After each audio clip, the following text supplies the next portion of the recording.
شيكابالا لعيب يعني من اللعيبه المميزه جدا جدا، وانا شايف ان شيكابالا ما خدش حقه.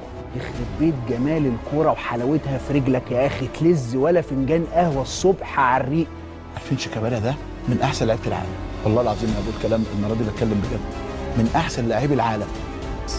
ولكن شيكابالا فارض نفسه بقوه كنجم الموسم. شيكابالا عنده موهبه قلما تجدها في واحد. دي جميل يا شيكابالا، الا رسول الله عليك يا شيكابالا، رساله واضحه وصريحه. شيكا خطيره، جول التعادل من شيكا. ماذا قلت لكم؟ شيكا مزيكا، شيكا مزيكا، شيكا قولوا الحقيقه، شيكا يشعل الحريقه.